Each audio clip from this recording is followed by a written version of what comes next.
Welcome, everybody. We're so glad you could join us here today at Princeton University for one of the most important conversations of our time. From vaccines to vaccinations, will Americans roll up their sleeves? I am Joe Stevens, Director of the Program in Journalism at Princeton, and we're joined by a powerhouse panel of scholars today, all experts in important aspects of the epidemic that's going on. I don't need to tell you, we are reaching the end of a very difficult year. And after so much talk about the challenges we've been facing and the difficulties and the tragedies, it's very good today to be able to talk about potential positive aspects, a brighter future. And it's wonderful to be talking about those opportunities and better times. But with the new vaccines and the new vaccinations also comes yet another learning curve. Something that we individually need to know about, and something that we as a society need to come together and understand together. Our panelists, luckily, are all faculty here at Princeton, and they're here to help us sort it out. They are Janet Currie, President of the American Society of Health Economics; Bryan Grenfell, a biologist investigating population dynamics, infectious diseases, and how to control them by vaccination; C. Jessica Metcalf, a demographer who specializes in infectious diseases and public policy; Daniel Notterman, a physician who helped establish Princeton's COVID testing lab; and Keith Wailoo. Keith is a historian and he's president of the American Association for the History of Medicine. Welcome to all of you. We're so glad you're here. I will start the question, but I hope you all out in the audience will help us out. As questions occur to you, things you are dying to know, things you would like to have clarified, please send us those questions in the chat window. Send them along and we will give them to our panel as time permits. We have a lot to cover, so I'm going to jump right in here. And I'm going to ask each of our panelists in turn to answer two quick questions, briefly. One, how excited should we be right now about the vaccines and their rollout? And through the lens of your particular specialty, what is the biggest challenge you see lying near ahead in our future? Let's start with Janet. Janet Currie, how excited should we be? I think we should be very excited. Jerome Powell, the chair of the Federal Reserve, has said the trajectory of the economy is the trajectory of the pandemic right now. So anything that alters the trajectory of the pandemic and brings down the number of cases and the number of deaths is going to really improve the economy. We've already seen this. Unemployment went from 3.5% in February to almost 15% in April, and then slowly came down as the number of deaths went down, and now the economy is kind of stalled again, as people have commented. So it's very, very important from an economy point of view to get people vaccinated, which brings us to the big challenge, which is going to be rolling out the vaccine in an equitable way, persuading people to get vaccinated. And this is a question not only within the country, but also through the world, because the quicker that we can get people vaccinated in poor countries as well, the quicker that we'll be able to get this pandemic under control and get the economy working again, not only locally, but worldwide. Thank you. Bryan Grenfell, how excited should we be, and what's the big challenge you see ahead? So I agree a lot with Janet's points. I think cautiously very excited. I say cautiously because there's a few things I'd like to know, and there are great people working on this at the moment. First of all, how much do these very efficacious vaccines block transmission if you then get infected, I think, and how long they do that for? So how long does immunity last? We'd really like to know those things. We'd also really like to know, I know we're going to come to it later, whether the new variant that's appeared in the UK and other places is likely to be blocked by the vaccine. I'm guessing, though longer term evolution may play its part, I'm guessing that'll be okay, but we'll see. And then building on what Janet said, I think we should be worried about vaccine hesitancy, and the more people that get the vaccine, the more its net effect in improving global health and the economy. Thank you, Bryan. Jessica Metcalf. I'm very excited. I think it represents this extraordinary scientific triumph, which is just thrilling that we managed to get here so fast and promises for future vaccines and future pandemics. I also completely agree with Bryan and Janet. The major question around this vaccine is whether it will also block transmission, because that means an awful lot about what the trajectory of the pandemic will look like. And the other question is how we actually get vaccines to people. Because as we've discovered again and again in this pandemic, the human element, whatever the science says, the human element is always there and needs careful navigation. I think a lot about lower middle income countries, and I think there's some unique challenges there. So excited with challenges. Thank you, Jessica. Dan Notterman, our practicing physician on the panel. How excited should we be? So I think we should be thrilled, actually. I think that the ability to generate a vaccine in a few short months, actually the product itself and the information from one of the companies was turned over to FDA last spring, soon after the virus was sequenced. And so the ability to do this is a landmark change in science's ability to develop vaccines against new, emerging, and changing threats. So I'm thrilled by that, as I said, as a biologist. As a physician, I'm obviously excited that people that I know and patients that I care for will be able to receive this vaccine and almost certainly thereby be protected from this virus for a period of time that's not known yet, but which is likely to be extended. At least extended so that repeat vaccinations can be given at reasonable, attainable times. My concerns about the virus echo the concerns of my colleagues, and that's the human factor. A small study that we're completing with an undergraduate in my group shows that up to 65% of individuals in some demographic groups in our community will not take the virus, will not accept the virus, at least in its initial presentation. And of course, this has ramifications not only for these individuals, but also for our society and for the concept of herd immunity. So as Jessica said, the big wild card here is the human wild card. And it's important, as a pediatrician, I know that vaccine hesitancy is pervasive. And it's one of the most difficult problems to manage because simply trying to bulldoze people into taking vaccines they're afraid of doesn't work. You really can't scare people into taking vaccines. You need to educate them in an empathetic, sympathetic, transparent, and true way. And that's hard for us to do. I think that's part of what we're doing today, I hope. Hope so. Given education. So Keith Wailoo, our historian on the panel, what do you see as how excited should we be, and what are the big challenges? Yep, great questions both, and I agree with much of what's been said. Certainly after 9 to 10 months here in the US with this experience, with escalating deaths and escalating illnesses, I think we should be extraordinarily excited by this possibility, but I think not so excited that we don't relax on the kinds of strategies that have proven to be very difficult, masking and social distancing.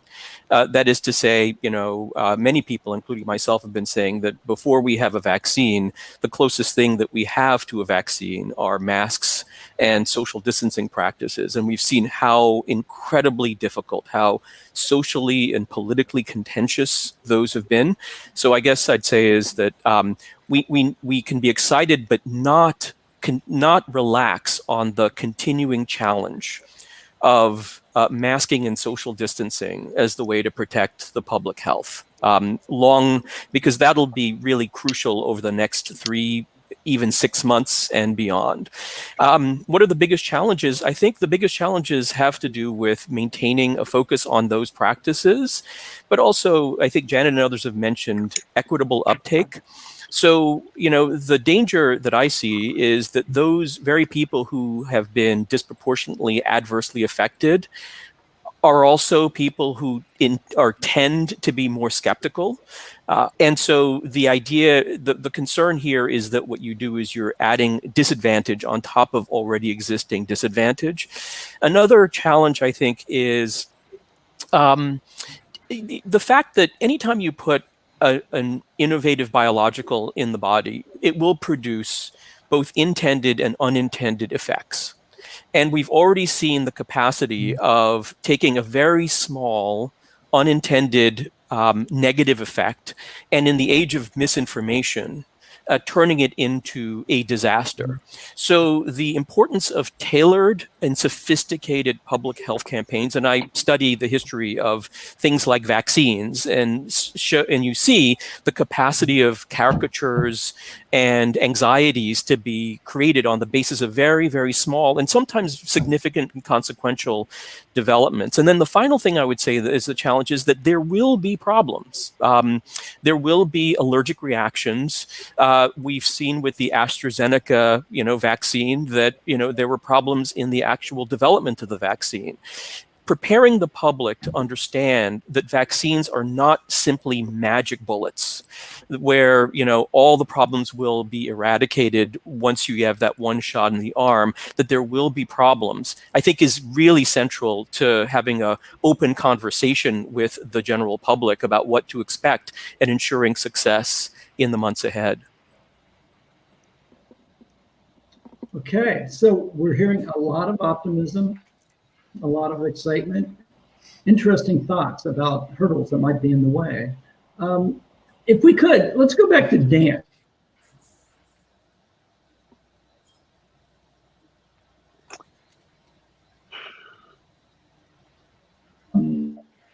Sorry, I didn't Mutations hear in you. virus. Joe, I The didn't hear your news question. today is okay. So Dan, the news today is full of thoughts about mutations in the virus, especially in Britain. That a mutated virus has been found, and there seems to be a lot of concern about what this means. Will this make it more infectious? Will it be harder for vaccines to deal with? Could you walk us through what this means, that there are mutations out there, and is this unusual for something like this to happen? So thanks, Joe, and I'll give it a try. There are basically, as you point out, two major issues with the mutational spectrum of the virus. The first is how it will affect viral infectivity and viral virulence, the severity of the disease that it causes. The second, which is really the subject of this conversation, is how it will affect vaccine effectiveness. So just a little bit of a little biology. This is an RNA virus. That means that all of the genetic information that's used by the virus to encode its proteins and its functions is contained in a strand of RNA, which in itself is within a protective protein capsule. Studded around the outside of the capsule is a protein called S for spike. And it is the S protein which forms an attachment to the ACE2 or ACE2 receptor that lines our lung and nose and respiratory tissue. So the spike protein is the key that opens the lock of the cell and allows the virus to gain entrance.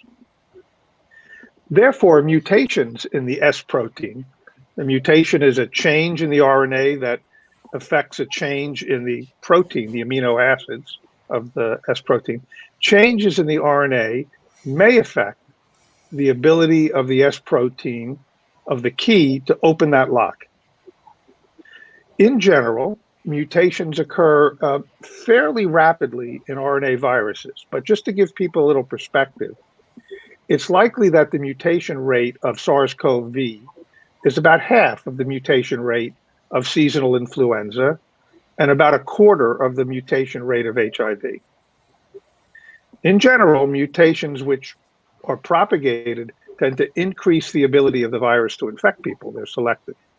Okay, so with that introduction, what I can tell you is that the newer UK variant, the one that people are concerned about, embodies a fairly large number of mutations. I think the number is 17 in the spike protein. And there is some evidence, both in the laboratory and in terms of the epidemiology, and I'll let my colleagues, Bryan and Jess, talk about that a little more. There is some evidence that infectivity is thereby increased. And that might mean that it takes fewer virus particles to cause an infection. It might mean that people have higher doses of the virus in their respiratory secretions. So far, there's no evidence that this virus causes more serious disease. Now, in terms of the vaccine, it's certainly true that mutations in the spike protein, mutations in the spike gene that affect the spike protein, could allow for evasion of the immune response induced by the vaccine. To this point, it's not likely, in fact, it's very unlikely that this is the case, because the vaccine creates binding sites for many, many parts of the spike protein, well beyond those that are affected by the mutation. And of course, there are other components of the immune system that are involved. However, because RNA viruses do mutate, just like the flu does, it's likely that over a period of time, it will be necessary to revise our vaccines to account for the gradual accumulation of mutations. This is what's done every year for the seasonal flu vaccine. That's why one of the reasons why you need to have a flu shot every year, to account for evolving viruses. So I think that, and I also want to mention that it's good news that we're using an mRNA vaccine, because unlike prior technologies for creating vaccines, it's very simple to amend or change the mRNA component of the vaccine in order to account for mutations. So I think that it's not an issue now. It's certainly something that the vaccine companies are watching carefully. And as new mutations come in that might diminish virus efficacy, I think that the companies will be able to respond flexibly and adroitly to modify their vaccine.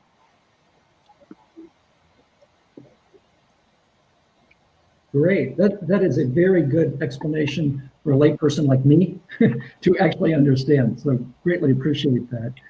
Let's move on to Janet Currie, our health economist. You've written a lot about children and their health. What is the nexus here between economics and health, and in particular the health of children that we'll be looking at going forward? So we don't know right now what effect this particular virus is going to have on children. Fortunately, they don't seem to get very sick for the most part when they get it. It could have some longer term effects or more subtle effects that we're not noticing right now. But what we do know is that the economic catastrophe caused by the virus is likely to have long-term and very negative effect on children. So we all know that about school closures. There's been a lot of discussion about children falling behind, and that the same children who are more disadvantaged to begin with are more likely to fall behind. And so you're going to have an increase in inequality, probably in educational attainment. We've seen, for example, that college applications from people who would apply for federal aid are way down compared to people who wouldn't apply for federal aid. So again, we see a big divergence there. There's also a lot of evidence about the effects of poverty on children, which are, multidimensional. It affects health, it affects mental health, it affects schooling again. And so that has a negative effect on children's long-term trajectories, and just the huge stress associated with the virus. Stress in the household transmits itself to children. They're very sensitive to that kind of thing. And even children in utero can be affected by stress in their mothers. So there are many potential pathways to be worried about. And, going back to your first question in terms of challenges, dealing with those long-term consequences is something that we will have to do for a long time. And so the vaccine definitely will help a lot, but it's not a magic bullet, as Keith said. Right, interesting. A lot of concerns there. Bryan Grenfell, it would be great, it sounds like, for us to get to the herd immunity that we've all been hearing about. Is that quickly on the horizon, do you think? What is it going to take for us to get to herd immunity, if it can be attained? So that's a great question, and what I wanted to do first in addressing that is to build on Dan's great summary about the new strain. Some good news there first. Jess and I know the folks in the UK who are working on this, on trying to understand the epidemiology and the evolution, and they are just the best people. So they're a great, very cautious, great people working on it. There's a lovely article by Sharon Peacock, who ran a lot of the vast sequencing the UK have done of the virus in The Guardian in the last day or so. If anybody wants to look at that, it's a really excellent, sober assessment. It's tentatively, it indicates that there's quite a bit more transmission of the new strain. Now, to get to herd immunity, you need to drive the susceptible fraction down to below 1 over R naught. R naught's the famous reproduction ratio.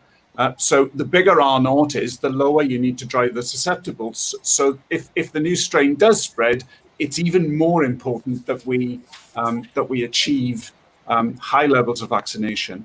I work on measles a lot, where the vaccines are really great, and Jess has done lovely work on that recently. And it's very clear that if you have a good vaccine, which gives a good immune response against retransmission, you can really knock it down to the extent that the people who can't be vaccinated for some reason are indirectly protected, which is the herd immunity threshold. So I think it's going to be tough to get there. It's going to be especially tough to get there in all countries, and we have to get there in all countries because of questions of inequity that Janet and others have expanded on. But it's going to be a big job. It might be made tougher by the virus, but I think with enough effort and enough communication of the importance of vaccination, we can get there.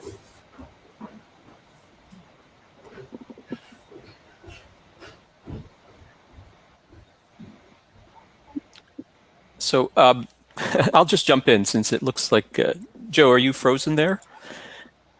Okay. Well, let me jump in. I just wanted to say two quick things about Janet's comments and about the ideals behind this vaccine. For Janet, so, a lot of ed, but opportunities out there. Okay. Jessica, yeah. uh-oh. We have some We've technical lost him. So one of the things I find remarkable, historically speaking, when we think about COVID-19, is the absence of children as the focal point of the vaccine campaign. There are a lot of things that are unprecedented about COVID-19 in terms of who is vulnerable, but the remarkable thing that we've learned in the course of the last 10 months is the real absence of children. So unlike other vaccine campaigns that have focused on sort of pulling on the heartstrings of Americans concerned about their children, you think of polio, you think of smallpox, DPT, MMR. What's interesting here is the fact that we're thinking about vaccinating a different, really the entire population, which is really unprecedented. Usually it's the children that become the sort of the vehicle. So I think I just want to highlight just what an incredible challenge that's going to be on the order of years rather than on the order of months. So that's sort of one observation, and the other is the way in which this will involve rebuilding an entire public health system. So not simply vaccines for people, but the notion that we have to also at the same time ensure that we have systems for reducing exposure for people who aren't taking up vaccines. We have to continue with masking. We have to, and in a society like the U.S., where I look back at the last 30 years and think that one of the things we've done is we've created a rather impoverished public health system.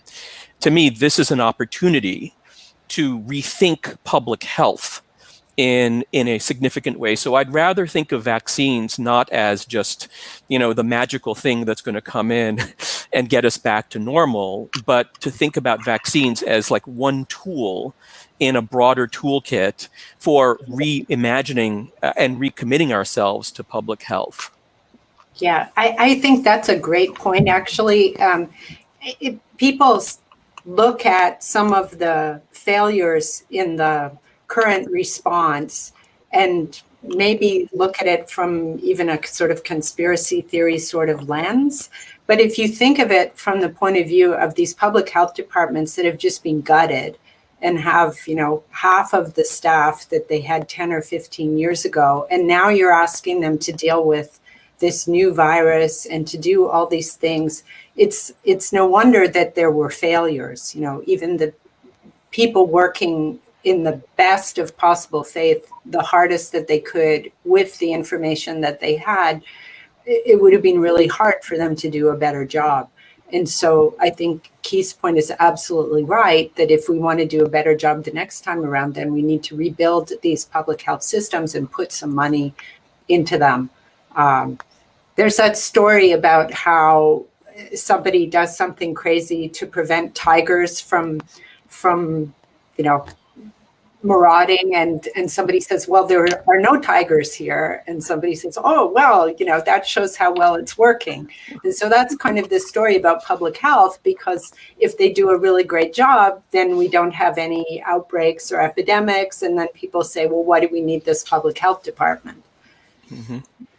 I think that point about vaccinating children being the norm is also really fascinating, Keith. I've been thinking a bit about low-income countries where the template is really measles and rubella and the childhood programs, and there isn't much of, for example, a flu program that you could build on to think about how you might deliver adult vaccines. But maybe we should be thinking about that as an opportunity and using it more widely to try and strengthen those systems, while minimizing disruption, of course, to all the other really necessary pieces of public health. Mm-hmm. And just underlining Keith's fantastic point, as the vaccines are introduced, particularly if they're more transmissible strains, it's really crucial to keep up mask wearing and these other interventions.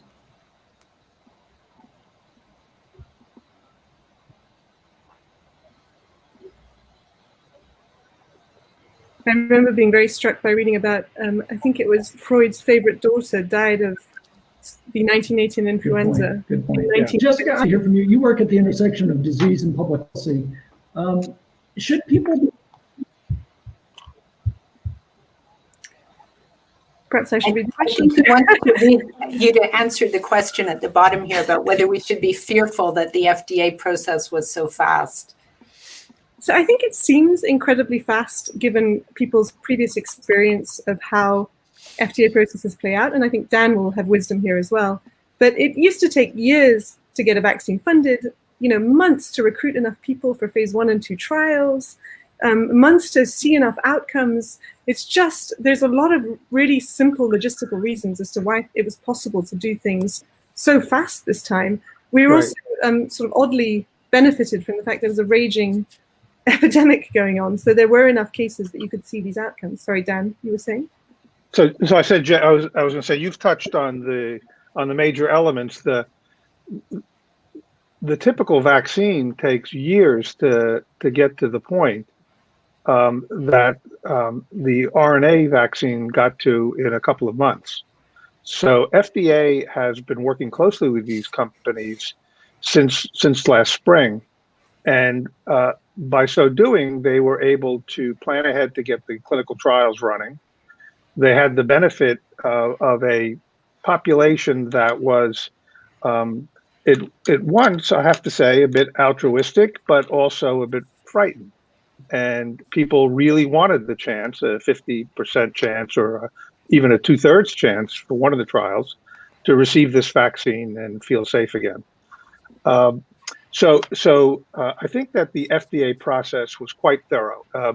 I reread the medical reports actually this morning in preparation for this conversation of the two major phase 2 and 3 trials, the ones that led to the emergency use authorizations. And they were extremely rigorous with careful documentation of administration, careful documentation of adverse effects, mistakes, problems, failures. This might be a good time, Maddie, to put up a screen that I gave you, a slide, just to show you how remarkably effective this vaccine was. So I hope the audience can see this. These are two pictures I took from papers published in the New England Journal of Medicine.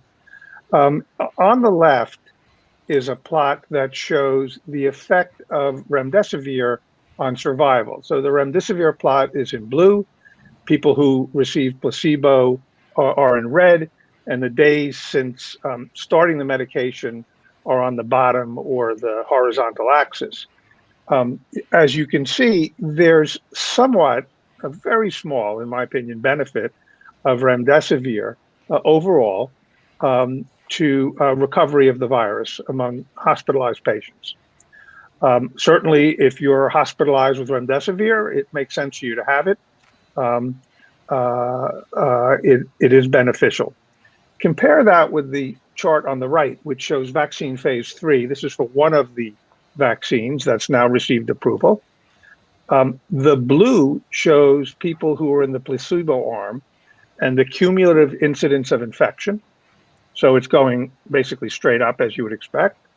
And on the right is a chart relative to the people who received the vaccine. If you look at the insert, which just magnifies the first part of this chart, you see that beginning around 12 days after the first shot, there was a clear signal of protection from this virus. Okay, I think that you can take that down, Maddie. Now, of course, showing that the virus is effective and efficacious doesn't show that it's safe. But the studies that I've reviewed in some detail provide a great deal of reassurance about early efficacy. Certainly, people who receive the virus are a little uncomfortable for a day or two, and we've heard about that, and I can talk about that if people have questions. And certainly, there are some adverse reactions, mainly hypersensitivity reactions. Mainly, I want to point out in healthcare workers. That could be because by prior exposure, they've been sensitized to a particular component of the vaccine, or it could be because mainly health workers have been the early people getting the virus, the vaccine.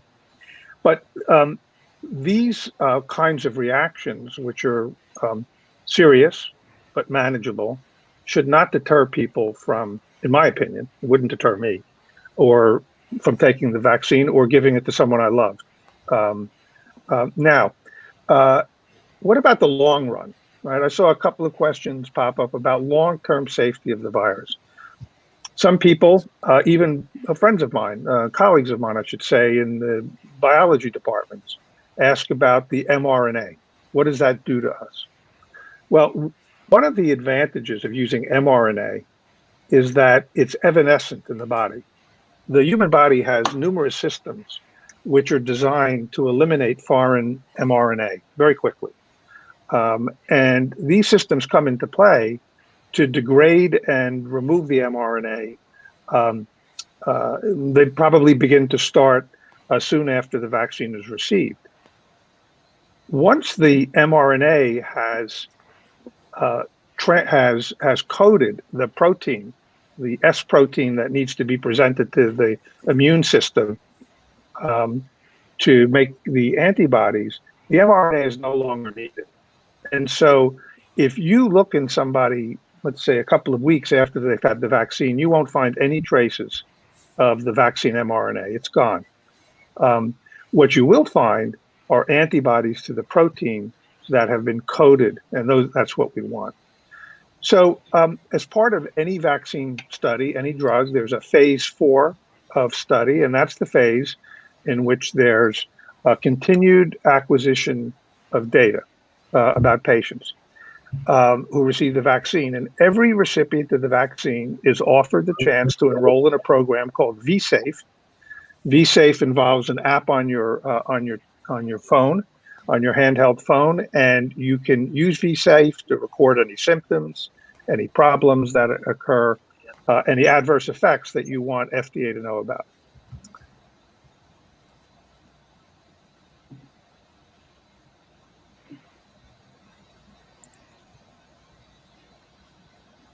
So there is a question that's been here for a while coming in from the audience about whether people who have had the vaccine still need to mask and socially distance. And I think a couple of people here have said, yes, you still need to mask and socially distance. Why do you need to do that? Because there are two reasons. One is that not everybody can get the vaccine or will have had the vaccine.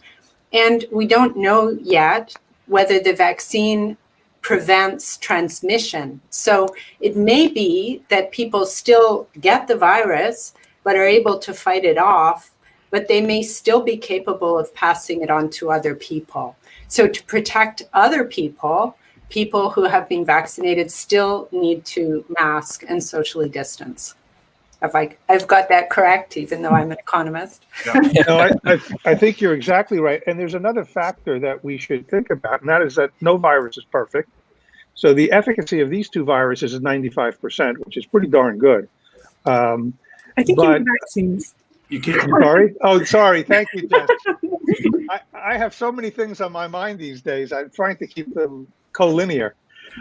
So yes, the vaccine is extremely effective by certainly comparing it with the seasonal flu vaccine, which is maybe 60%, but it's not perfect. And in general, and I'm sure Bryan or Jeff have a finer perspective on this. In general, vaccines in real use, not in a well-monitored phase 3 trial, seem to have less efficacy than they might in the trial.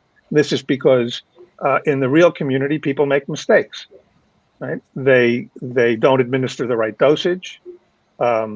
They forget what they're doing in the middle of it. They may leave a vial of vaccine exposed to room air too long, that sort of thing. And so the accumulation of that means that efficacy will probably be a little bit less than we expect. It'll still be superb. There are also people who are immunocompromised and won't respond to the virus. And so I completely agree with Janet. Until we really have herd immunity and this thing is just a nightmare in our rear view window, we'll be wearing masks for quite a while. So I would remind the audience that we're open for questions if they want to put them into the chat bar. Also, a question I've been hearing a lot is what are the differences between the new vaccines which are coming online, the competing vaccines, the Moderna vaccine and what we're calling the Pfizer vaccine? Are there pluses and minuses to each? Maybe Bryan, would you like to take that on? I'll kick off, but Dan is the real expert here. I mean, the Pfizer and Moderna ones are relatively similar. They're both, as Dan has very nicely described, mRNA vaccines, very similar in their efficacy and protection. Probably the Pfizer vaccine is a little bit more sensitive in terms of needing lower temperatures for longer term storage. The Moderna vaccine's better than that. A lot of other vaccines. Like the AstraZeneca vaccine, which is a viral vectored vaccine, I'll let Dan explain that, probably has less stringent requirements in terms of the cold chain. And as Dan said, keeping a cold chain, if you really need it, you need to keep the vaccine within a particular range of temperatures. It's going to be very important in many settings internationally. But I think the two mRNA vaccines are relatively similar, but I'll hand over to Dan for more detail. Thanks, Bryan. I think you got it exactly right. there are differences in the composition of the vaccine and the chemicals that are used to encapsulate and protect the mRNA and the mRNA between Pfizer and Moderna, but they're minor, relatively minor. As Bryan puts out, it's the cold chain that's the major difference. The Pfizer vaccine needs to be kept pretty cold, minus 70 to 80. That's easy to do relatively in a hospital or in a molecular biology lab. Each of the faculty at Princeton has a few of these in their laboratory for reagents. It's not so easy to do that out in the community, and the farther away one moves from a large city, or even from a small city with hospitals, to more remote areas, the more difficult it becomes to maintain the temperature of the Pfizer product. The Moderna product also needs to be kept cold, but at standard freezer temperatures that you'll find in a household freezer. Other vaccines will emerge that have different properties. There'll be vaccines that are based on different kinds of nucleic acids.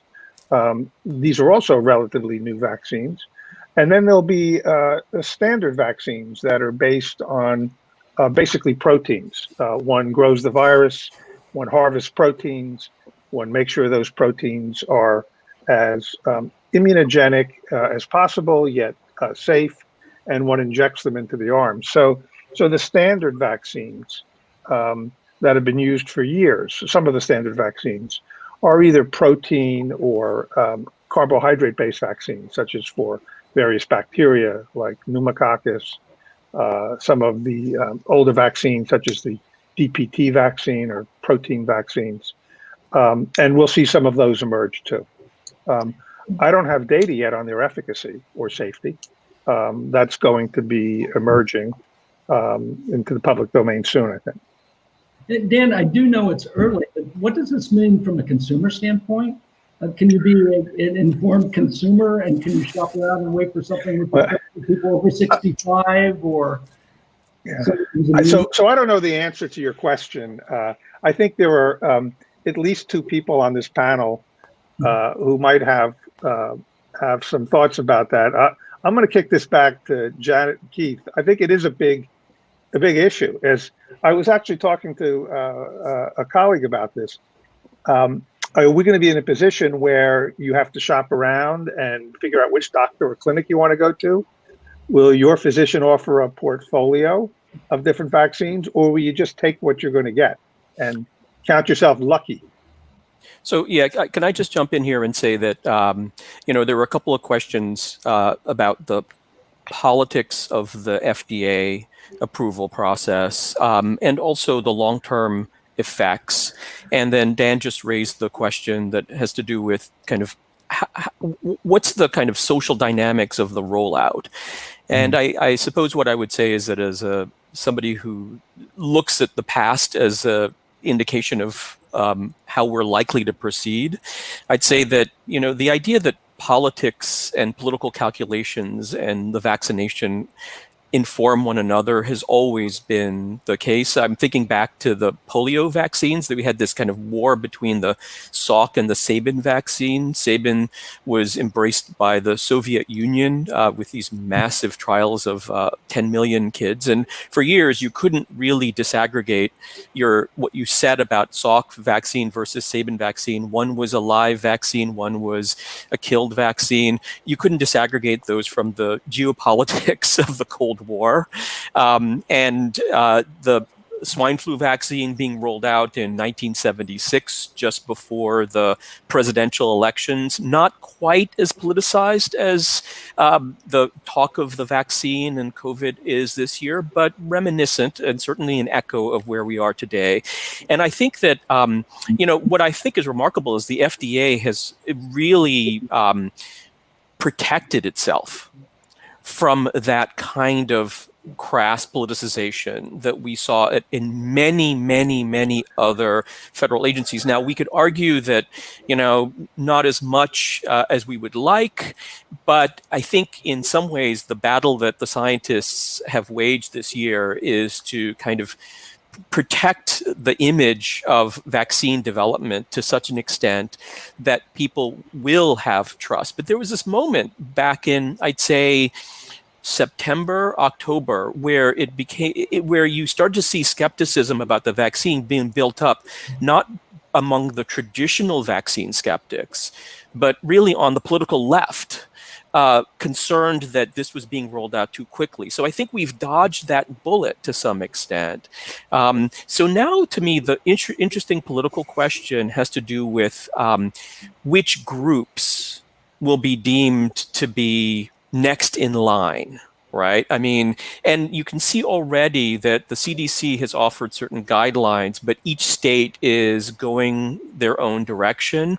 And I think it's really incumbent upon us to be very watchful and engaged to make sure that that this is not, that doesn't just become another kind of political battlefield, just the same way that the distribution of PPE almost did early on in the pandemic. So to me, this entanglement of political calculations and something like a vaccine, while we would love to be able to safeguard it from politics, my view is that it's inevitably going to be politicized.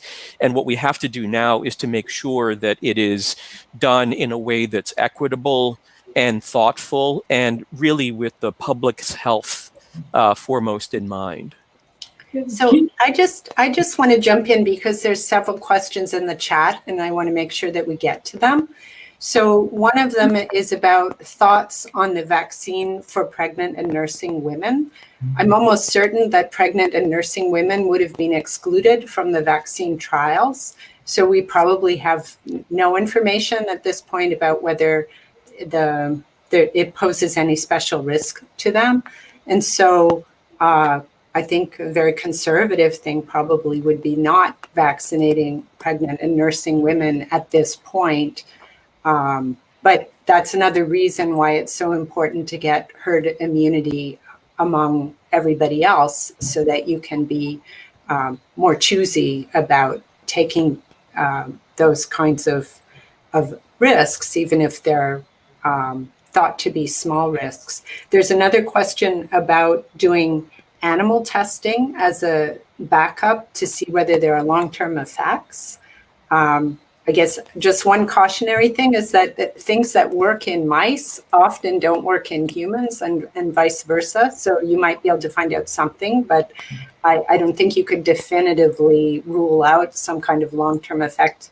Also, you know, with a mouse, you can measure certain things about them, but you can't measure their, you know, cognitive processes or something like that. So there's a limited transferability of knowledge from one species to another. And then there's another question about how health professionals, both in public health and clinical practice, can communicate about the important role of nutrition in maximizing effectiveness. I think that begs another question, which is, does nutrition have anything to do with the effectiveness of the vaccine? So I don't know if anybody knows anything about that.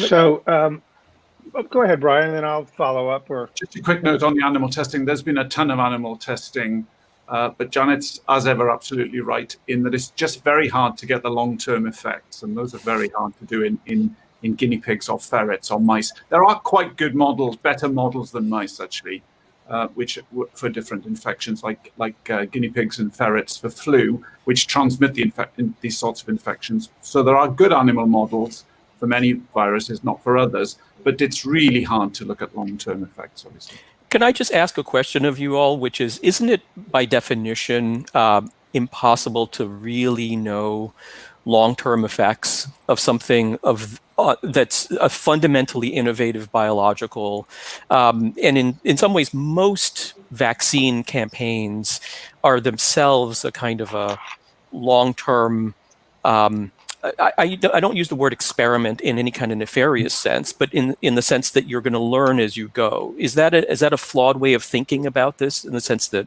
we won't really know the long-term effects until we actually see that there are no long-term serious effects? It depend on the pattern of epidemics that we see. So I think it's many years, I agree, before we will know that definitively. So I also agree that long-term effects take a long time to see. There's no question. And they're not always predictable. In fact, often they're not predictable. However, they're not unbounded, right? The type of effect is constrained that we would expect. There's, I think, always the possibility of a serious adverse event that's unanticipated. But that doesn't happen that frequently. It does happen, and it happens with vaccines. I think that the more likely is that there will be short-term, intermediate to short-term unexpected events, because I'm quite confident that the mRNA is gone. The immune system has been activated, and it's been activated against a novel virus, and so we will need to see what happens. But I think that what we've seen in just a week or so with these hypersensitivity reactions, there were hypersensitivity reactions in the trials, but they were not as severe as we're seeing in these health workers. And so, I would count that as something unexpected. I wanted to return to the excellent point that Janet made about women and vaccination.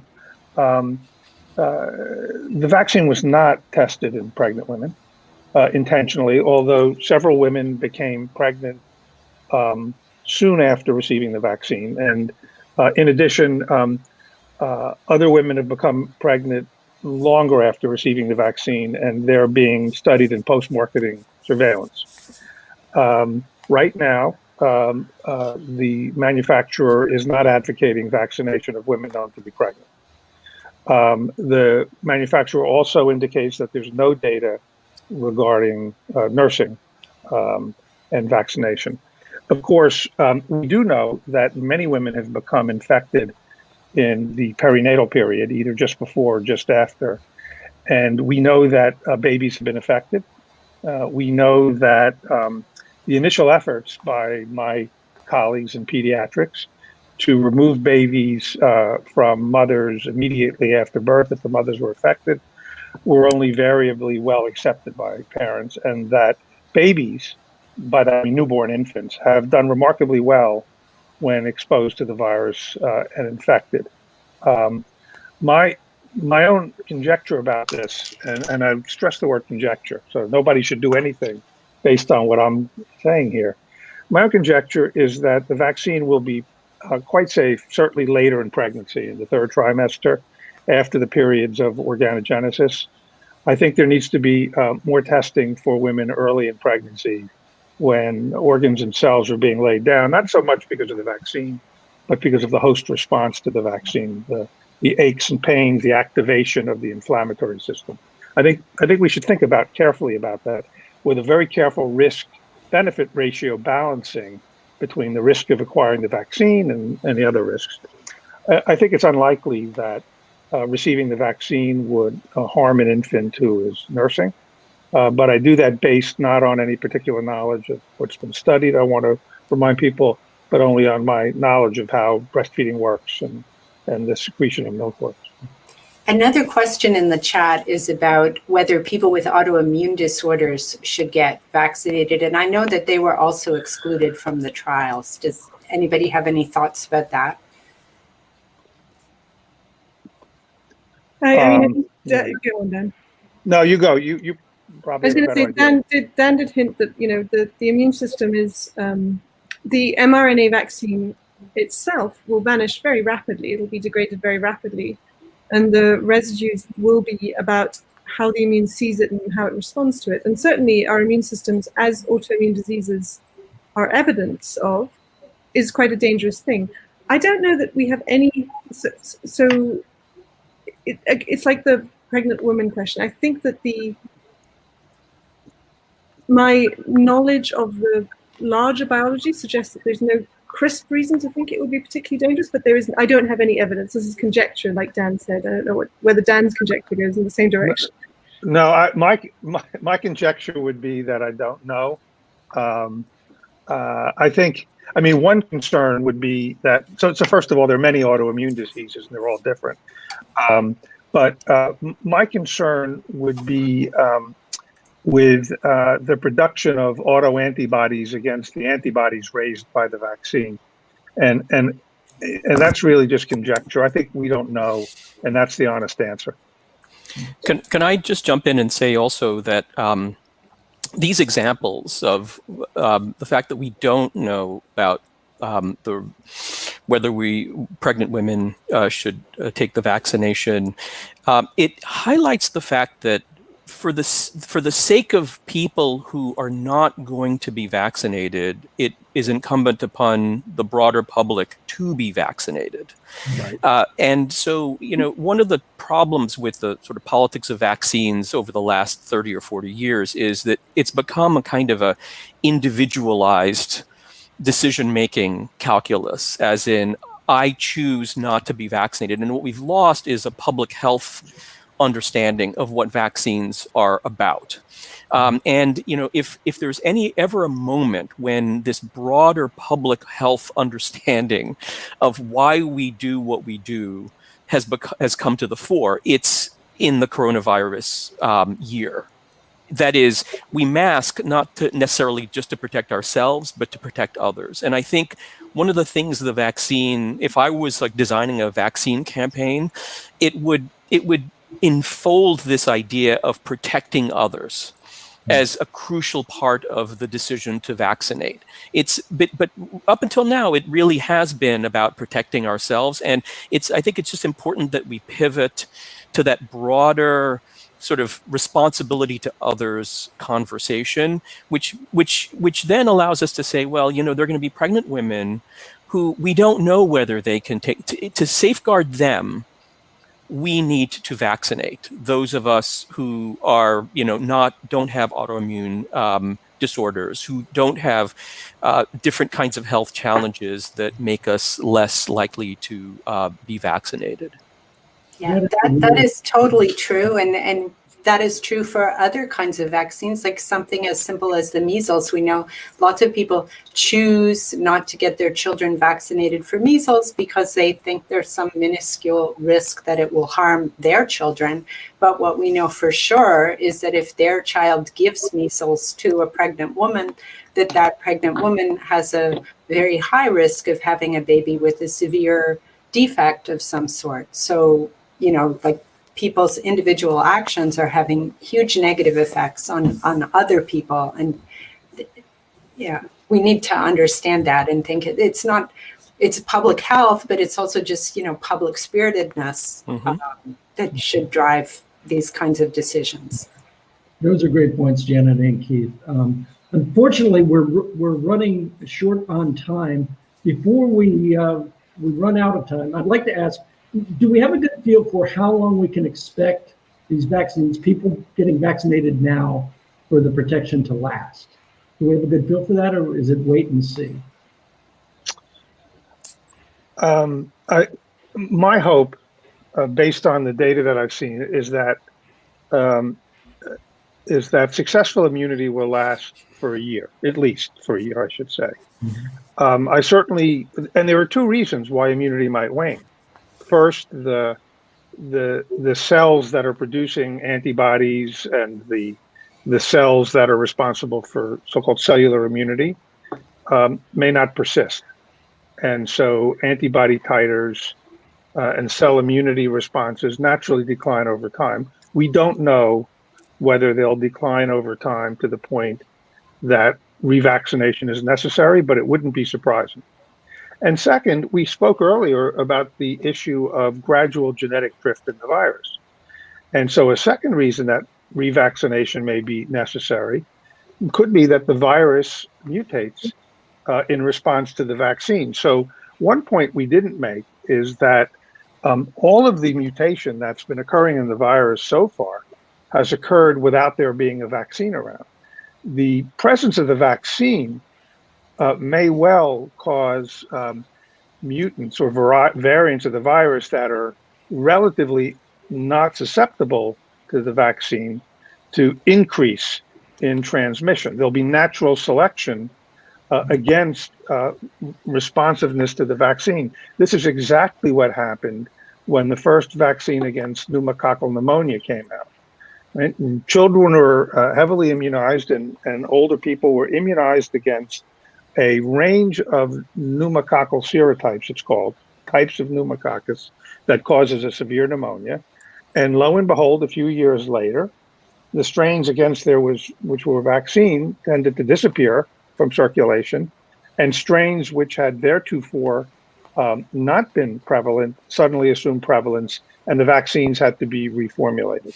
I think we can expect this to happen with this vaccine. I see Bryan nodding. He can give you a much more sophisticated analysis of this. So I agree with that. There is very recent lovely work out at University of Washington showing that for the relatives of COV2, the cold causing coronaviruses, there is a slowish, I think, rate of strain replacement. So I bet we will have to update the vaccines. But, you know, the first shot of vaccine is going to give you some immunity and perhaps prolonged clinical immunity, and that's very important. But we may, a little bit like influenza, need to then revaccinate as time goes on. And that brings up Keith's great point about the long-term dynamics, you know, are going to take a while to unfold. Right. Well, that is a good note to end on, and I'm afraid that we are now out of time. Thank you to all our panelists. This has been hugely informative and really a ray of hope when we really, really need it at this time. Thank you all. Thank you for everyone in the audience. Before we run out, I want to say thank you to the people who made this all possible. The University Communications Office, the University Health Service, and the School of Public and International Affairs. Thank you for everyone for making this all come together. I'm Joe Stevens. Stay well. Take care.